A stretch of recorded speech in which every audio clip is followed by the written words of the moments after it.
in the fucking trenches. I'm in 4chan, I'm in Reddit, I'm in Discords, I'm in Twitter. I'm a fucking listener. I'm just so fucking Jersey and loud and fucking me that it confuses the fuck out of people. You got your perspective. I just want to be happy. Don't you want to be happy?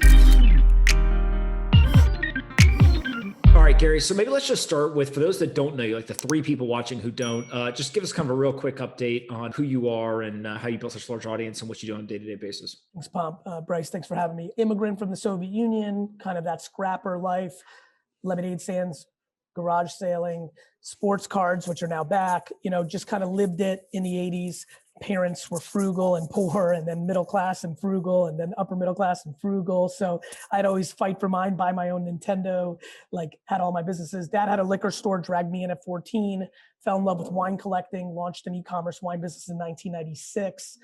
One of the first in the country, became kind of a pioneer in that space. Spent 22 to 34 building a monster business for my parents, took their business from a 3.8 to a $60 million business. Finally got to the place where resentment started kicking in and being like, fuck, I got to build something for myself. My brother was graduating college. Let's do something. We started an agency called VaynerMedia that I'm still the active CEO of, 1,000 people, $200 million revenue business.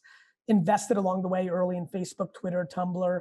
And always built content and always realized personal brand was a leverage point because I was capable of building actual business. I kind of almost the reverse of this podcast, right? Bryce and his contemporaries. I see much more thoughtfulness from this crew than I did, let's say, from the Vine crew 6 years ago, which is like, it's not just about getting that bag. It's like, fuck, let's make sure we build something along the way. 80% Pomp, Bryce, of that crew is just actually not going to be capable of being an entrepreneur, which is okay. Hopefully they'll find COOs, they'll find investors, they'll find partners, they'll be thoughtful.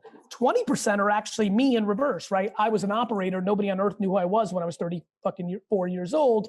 And then I built awareness and brand and now siphon it back into my business capabilities. And in a lot of ways, I'm hopeful that a lot of the creators on TikTok right now and other places play the reverse game of me. I didn't say a word and had no leverage from a personal brand, but was an operator. They're the reverse. They have lots of words, a ton of audience, a ton of leverage. And if they're thoughtful and become operators or become thoughtful with who they partner with, they can build institutional, generational wealth. And so that's why I said yes to the podcast, because I'm hot on this topic, because I want these kids to win instead of living Gary Coleman life, right? So you're known on social media for actually giving advice, kind of like just how you did right there. Why do you always give away your secrets for free as far as influencers, marketing, and advertising? A combination, Bryce, of the following. Talent, because I have enough talent to have the next idea and the next idea and the next idea. I'm not crippled by this is my one thing, my one moment. 2, legacy. I genuinely like that I know both of you very, very, very lightweight. And I'm very grateful that as we get to know each other more for real through serendipity, or more importantly, as you've talked to the people closest to you that know me the best, they have the nicest things to say about me versus people who've only seen me on the internet. So reputation and legacy matter to me a lot. And if I could be kinder, better, stronger, historically correct, it builds reputation, AKA brand, right? And then just kind of like that selfish, selfless game of this, it feels nice, Bryce. Admiration comes in a lot of different forms. There's a lot of people that like you because you're attractive to them. That's just real talk. And that's cool. I didn't have that luckiness that you had. Other people love LeBron because of how he can play basketball. For me, I have a very different community because I'm built on admiration. People, as a matter of fact, a lot of people aren't even sure if I'm for real at first or full of shit, but people tend to be sticky with me and about me and I about them on the merit of the advice I've given. I mean, there's a lot of kids running around right now that have made an incredible amount of money on sports cards because they bought 40 Lucas for $35 because they were part of my community and sold them for $1,500. And that's just a very big thing that happened to their lives.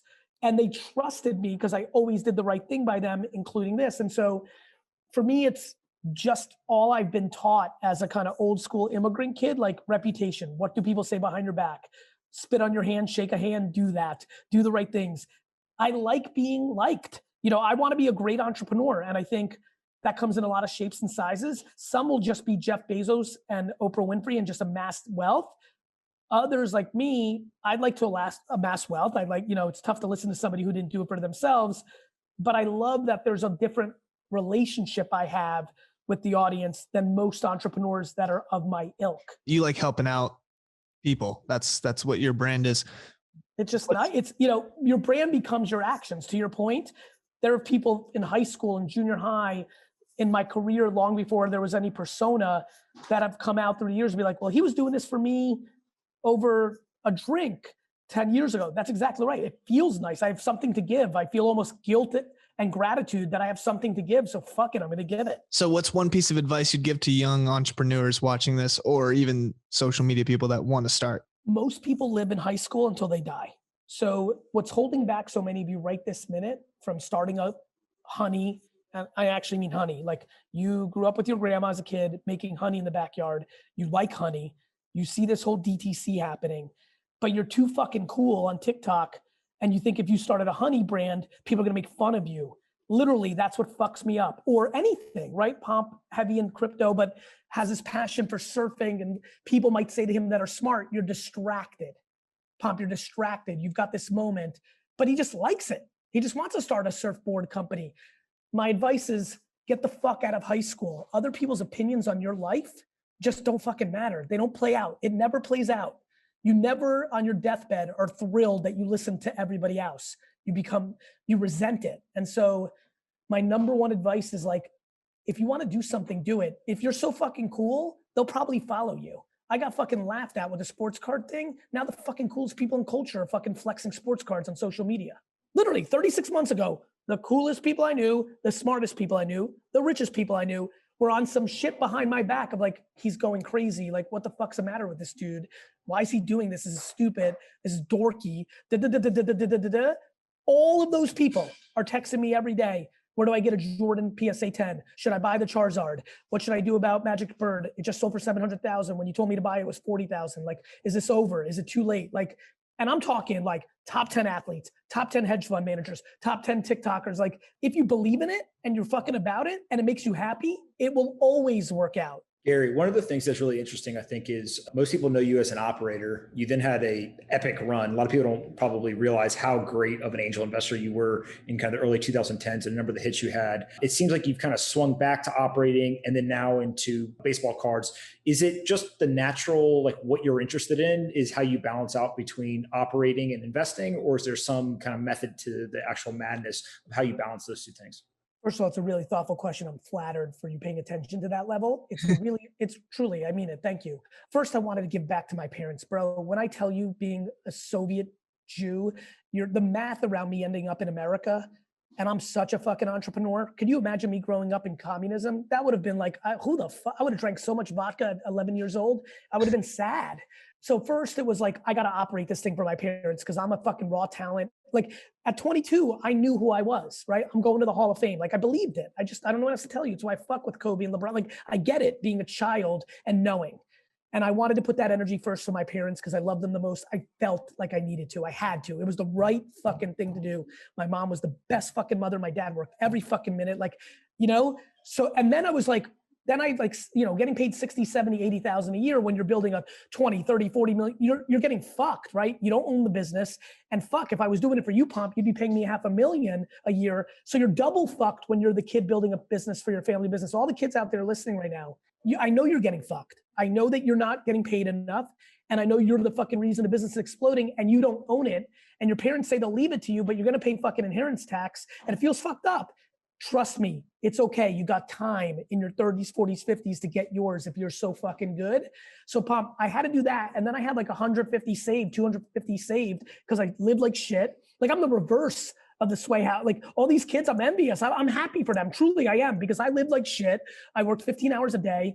I didn't have anything. Like I was giving up my 20s for my parents. So then I was like, fuck, you get this little resentment thing going. You don't really resent your parents. You're like, just like, man, you wanted to do this, but fuck. Like, it sounds good at 22, but now I'm 31. I've done these incredible accomplishments and I have $8 fucking. It kind of, fucks with you. I see social. At that point, I was so right about YouTube, email, Google AdWords. I started having confidence that I was more than a retailer because that's how I thought of myself. I'm like, fuck, I know what people are going to do. You gave me a very flattering tweet the other day about, 2014 Bitcoin and sports cards 3 years before. Like, I'm early at shit. Now, sometimes I don't bet enough. Sometimes, there's a million different things that have happened in my career, but until the day I die, I know I'm going to be good at this. And I expect my wealth creation to get very aggressive in my 50s and 60s, where I'm less passive about my age and patience, where I'm going to be probably a little more aggressive. However, I knew that I needed to catch up to my skill set, and I went high risk on Facebook, Twitter, and Tumblr because I was as confident as I am today about Michael Jordan's rookie card, right? On the record, so it's documented. It's probably going to close this week at a $300,000 card. There's 0.0 chance that it's not $1 million card, including global financial meltdown. So good, it'll go back down to 170, but within a 5 to 7 year window on the rebound, that is going to be $1 million card because there's enough demand now to justify against the 317 units. I love when the Bitcoin community talks about 21 million, or is that the number? Right? I agree with that. I'm like, yep, they fucking got it. This is not printing in perpetuity, supply and demand. I understood what was happening with social. I bet the farm. Then I realized, oh fuck, I might be the best at this. Like, I need to see if I am. Am I the best at just genuinely understanding not only who Bryce is earlier than most people, not only who the baby is earlier than anybody, not only Clubhouse earlier than anybody, not only like I now do this in so many arenas, culture, business, human. Let me build a Death Star. I'm the emperor. This is real talk now. This is literally how it went through my mind. I'm the emperor, right? I'd like to be a little bit more Yoda because the emperor loses in the end, but I'm the emperor. Let me build a Death Star, which is VaynerX, that is so big and so scalable that I can do sports cards and a direct-to-consumer wine brand and buy 50% of Puma and build non-fungible tokens, which I believe in heavily right now, and all these things at the highest level. Because if it's just me, I'm going to be able to do one thing. I know me, I'm self-aware. I need chaos and my hands in 30 pots to be happy. 6 will fail, but fucking 24 are going to succeed, and I'm going to be happy. And so that's what I've been building. So I ate shit this last decade and built a fucking Death Star. And now you're just starting to see me kind of pop my head up and point it, right? Do I want to point it to get awareness for Crohn's disease because AJ wants that? Do I want to point it to my homies that now want to go into politics and make sure they win the governorship? Do I want to point it against my Vayner sports athletes, my Vayner talent? I think in the last 2 or 3 years, I felt the undercurrent of some people starting to say, wait a minute, Gary might be a little smarter than we thought. Whereas like 6 years ago, it's like, he's just a personality. He is what he is. And I'm flattered by that. I'm also concerned in a weird, funny way, because I've loved being underrated a little bit, even for my overrated Garyvee part. I knew I was underrated as Gary Vaynerchuk. And I knew that was actually my leverage to building out what I'm building out. And I finally think that people are starting to figure it out. And I think my next 2 decades are going to be super interesting. How long have you been into the cards? From 1986 to 1993, it was my entire life. I did cards heavy. It's how I made my money. Like, my friends made fun of me to not going to like the cool party, like my sophomore year of high school, to go to like a mall and set up a table. Like, it was a real passion of mine. I popped back in for 40 seconds in 2003 because I thought LeBron was going to be Michael Jordan. So I bought a ton of LeBron packs and got a bunch of LeBrons. And then 3.5 years ago, I just do what I do. How I knew who you were before you even popped. How I knew DaBaby and Meg Thee Stallion and Gunna. You DM'd me. I don't know if you remember, but you DM'd me and you said, keep pushing, bro. I know it, Bryce. I know it super well because I love encouraging kids, because I never know if the person knows who I am or don't when I do that for kids. But I know if they Google it, that might just be a spark, because I know the come up for athletes, rappers, influencers. And I know I might just catch you on the one day where like you get a negative comment or have something go down where you're just like, fuck this shit. And I'm always hopeful that when I do that for somebody, that it just gives them a charge of like, no, let me refocus. Like, there's something here. So I try to give karma like that. Like, I think most people that are smart like me see somebody like you and they want to manage you. They want to get money out of you. They want to sign you for a 5-year ironclad deal. I try to go the reverse, back to what I said earlier about reputation. I'm just trying to fucking bring value. I remember it like yesterday. You want to hear something better, Bryce, that you'll even give me more credit of knowing? That was probably after 9 months of knowing who you were, right? Like, because I also want to make sure I get a little read for the person. Like, so I basically know that I have this thing. I think it's starting to become more obvious.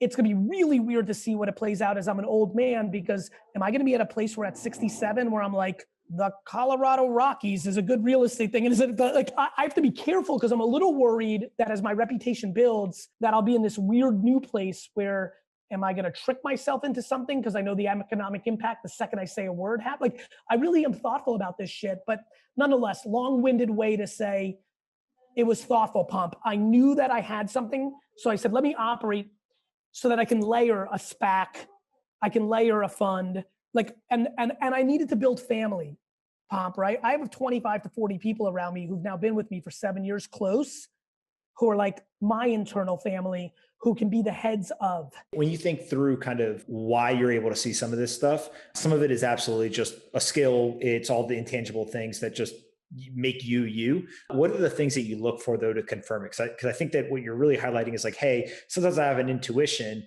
but I could trick myself. I could almost get a false positive by simply just saying, Gary believes, X is going to be big. And then it kind of becomes big in the short term. So how do you actually gut check yourself or make sure that you're right on it? I don't want anybody to make a split video that I make about myself. Like, look what I said when I was fat and had less hair. Like, I don't need that video. I don't need that video. And so it scares the fuck out of me. The second there's a video that Bryce can do that says, hey guys, and which would be right, don't just fucking blindly listen to Garyvee, watch this. And I'm like, Care Bears are coming back. And he's like, where the fucking Care? Like, I'm so petrified of being wrong, Pomp, because I'm so smart about brand and reputation, I believe.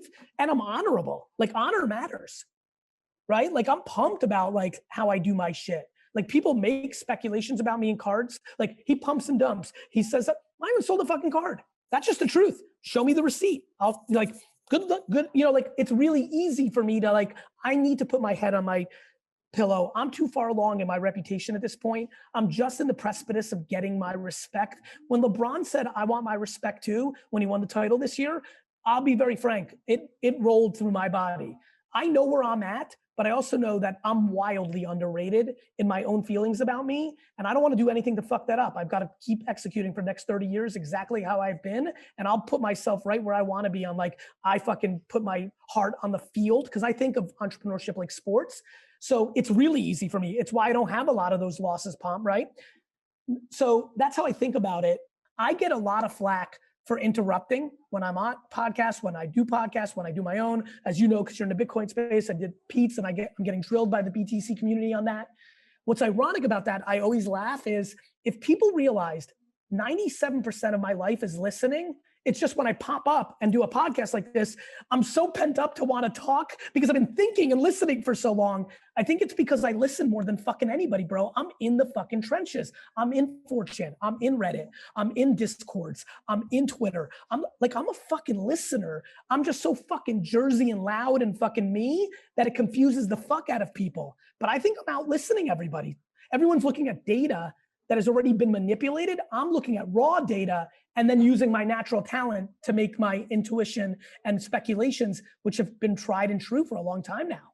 I have a question. For someone like you, what is the definition of success? My entire life is based on how many people show up to my funeral and what is said when I'm dead. The definition of success for me is the legacy. It's funny, I was with a father today when I dropped off my kids at school, and he's a big hockey fan, a Winnipeg Jets fan, so we have that Jets thing, we always kind of laugh. We were talking about hockey, and I said to him, in 1992, 3 and 4, I watched 80 to 90% of the entire Rangers games. The only time I didn't was when I was going back and forth because the Knicks were on too. And then they won the cup in 94, and I literally stopped watching them. And then I said to him, and I stopped watching the Yankees after 96 when they won. I have a very close friend who's extremely close friends with Derek Jeter, and we've had some jams through the years. And I always tell him how sad I am that I didn't really get to appreciate his career because I kind of checked the fuck out in 96 and I didn't really run with it. But I'm the biggest Jets fan and Knicks fan. I go crazy. So I realized, oh my God, I'm a thrill of the hunt guy, right? I'm in it for the journey, not the fucking trophy. It's why my biggest business accomplishments, right? Resi, which I co-founded, co-created, helped operate, really was in there. It's a monster win. Nobody associates me with that 9-figure exit. K-Swiss is reverse. People see the Garyvee part, but I was in their operation. Empathy Wines. I just sold it recently. Huge exit for a direct-to-consumer brand in 18 months. Honestly, nobody's thinking about that. So a lot of people are like, Garyvee's just full of shit. He's a talker, because I don't pump my own business accomplishments. mainly because I don't give a fuck, Bryce, what anybody talks to. Whether, like, I judge people on how they judge me. So when I see Pomp put out that text, I'm like, oh, this fucker's listening. When him and his brother are saying those nice things about me and AJ, they're paying further attention than people in the ecosystem. How do I know that? A, that was very nice of them and not needed for them to say that. B, Pomp's fucking executing it in his space. So for me, I want the smartest people to think I'm good and nice. I want the people that actually know me in real life and can speak to something in detail to think I'm the best. I don't need the fucking crowd.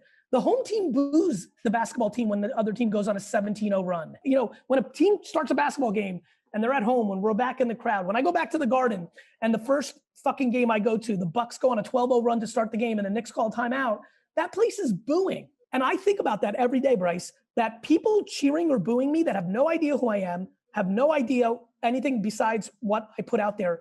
I put that out there. It's my fault that I get excited when I'm in conversations, I interrupt people. They're right. The person that says I'm a dick face is right because they're experiencing that way.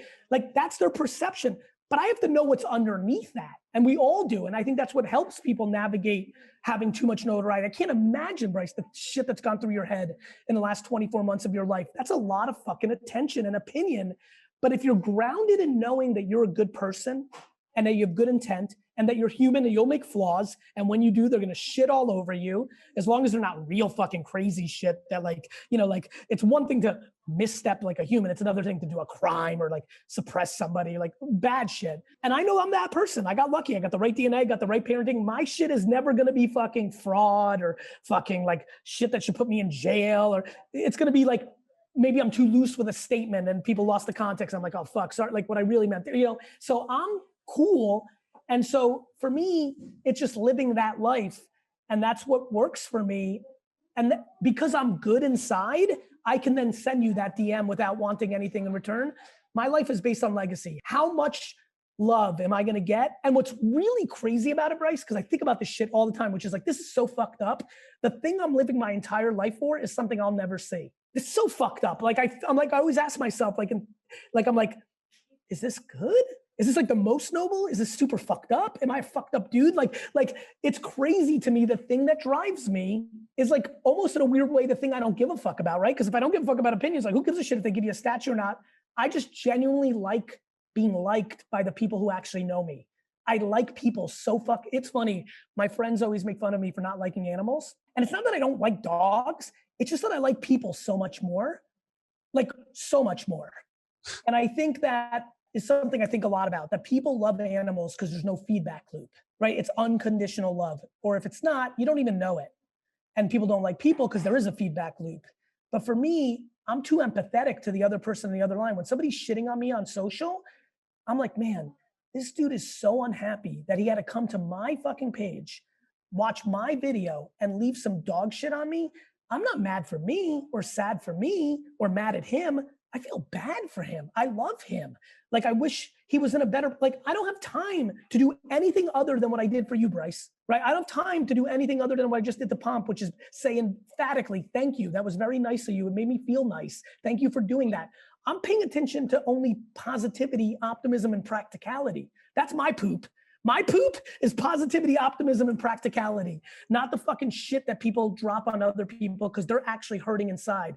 Nobody who's ever shitting on people ever phases me because they're fucking emotionally weak. You got time to shit on someone? You're in a bad place. Gary, one of the concepts that I've been thinking a lot about lately is this idea of like a time billionaire. So everyone always talks about billionaires as having $1 billion, but a time billionaire is essentially 1 billion seconds is about 31 years, right? And so 1 million seconds is like 11 days. A billion seconds is 31 years. And so I heard this on Tim Ferriss, had a guy come on and he was talking about this. And so the whole idea is like Bryce is basically a 2-time time billionaire, right? He's got 62 years of his life at least. You and I don't have that. Maybe we got one. So how do you think about investing? I love you. I love you. I fucking love you. I say it differently. I think every kid that fucks with me is tired of me saying patience. They all want to fucking punch me in the face. They're like, fuck you, dude. Like the comedians that spoof me on TikTok are so funny. They're like person comes up, Gary, I'm 91. You got fucking time. Like, you know, like I'm such a buyer of this fucking thesis, Pomp. I haven't heard that time billionaire, but I'm about that life. Yeah, it's when the DM like, yo, keep pushing leads to me and Bryce having dinner in LA. If it wasn't COVID, which would have happened, that whole dinner would have been like, kid, listen to me. I would rip my fucking arms, legs, and give you all my money to be your age. It's that fucking real to me. Time is optimism. Like, I don't even think a kid should even begin to get serious other than tasting shit and trying shit until they're 30. Like, don't even think about it. Take 18 to 30 or 22 to 30, depending on parent college life, and fucking taste, try, explore. Like, having your shit together, fuck that. You're like, that's rules of when people died at 38 years old. The rules of dying at 100, which is what's gonna happen to fucking Bryce, need to be about, be strategic and learn about yourself at fucking 18, 22 to 30. How do I think about it? It's the greatest fucking gift. Assuming that this is very young, given Bryce's audience who's listening, you fuckers are winning. You guys fucking have it. Fuck what I have, or you can't wait to have a yacht, or you want to make money so you can hook up with a pretty girl or boy, or like, fuck all that. You have time. So when you think through it, if you could go back and be Bryce at 21, you've got a massive audience, everyone's paying attention, the good and the bad that comes with that. What are the moves that you're at least thinking through and considering if you're sitting in his seat right now, knowing that you want to be an entrepreneur and an investor, not just a social media star? If you want to be an entrepreneur and investor, I think you go work for somebody humbly for a year that is your dream person. And Bryce could shoot for the fucking moon. Go after Bezos, maybe right this minute. Somebody in his life is like, Jeff, you need to be way more contemporary. And the thought of Bryce being an intern for contemporariness so he can shadow Jeff, but Jeff can get the 411 on the streets from Bryce. I'll tell you, Bob Kraft, I mean, I fucking hate the Pats. Everyone knows that. But Bob Kraft does that. That's why he fucks with Meek Mill, with Michael Rubin. That's why he wears fucking Air Force Ones. It's probably subconsciously, and I don't want to make this assumption, this is inappropriate, but he also dates young. Like, to me, if I'm Bryce and all those fuckers that I see, like the 55 that are like him, I would fucking, whether it's Bezos, whether it's Diddy, whether it's Jay-Z, whether it's somebody even more rigid, like, you know, obviously there's the famous ones, but maybe if he's super aware that it's fashion and his favorite CEO is a little bit more under the radar, it's not Virgil, it's actually the CEO of Reebok, because he just likes to work. I'm pretty sure everyone's saying, yes, you can shadow me and siphon through osmosis a fucking real MBA, not that horse shit that you'll pay for. And I'll siphon from you knowing who the fuck the people are that actually matter in the world right now for everybody under 25. To me, that's the great trade of society right now. Listen, I'm at the top of my craft. If Bezos emailed me and was like, yo, intern for me for a year, like, I'm like, I probably wouldn't, like, I don't want to bullshit here, but fuck, I would sit on that for a week and be like, you know, so whoever that is for that kid right now, don't do the famous one, like, oh, okay, it's Elon, or it's fucking like, take a step back and listen, Elon's both. So you got to take that, you know, at bat if you can get it, but maybe it's somebody a little more boring, but really fucking doing it. And then it goes to who the fuck are you? Like, if you know that you're famous now, but actually you want to actually rep everybody one day, well, then it's Michael Ovitz. Maybe it's Ari, right, at WME. There's a trade there for those kids. There's a trade. Pomp, are you doing any sports card shit? I'm Pokemon cards. Bryce, I'm telling you right now, and I think I said this to Josh Richard, somebody's gonna win the TikTok sports card thing, and it's gonna really matter. Like, it's fucking there for the taking. Like, be educated, because if you're saying dumb shit, it's gonna always, back to what I said earlier, like, talk about what you know. But when I fucking tell you this thing is really happening, not kind of, it's really happening. Do you like sports, Bryce? I'm not really into sports, no. Yeah, then go deep into Pokemon. Yeah, Pokemon's really interesting to me. I don't know why. I grew up with that stuff. Brother, you should get real educated, because the fractionalization market is going to take the super premium to the fucking moon.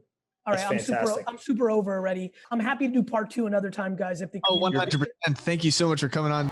YouTube watcher, what's up? It's Garyvee. First of all, thank you so much. I hope you're doing super well during these times. I also want to ask you, please subscribe, because my commitment and exploration of YouTube is about to explode. Stories, polls, more content, more engagement, more surprise and delight. This is the time to subscribe. I hope you consider it, and I hope I see you soon.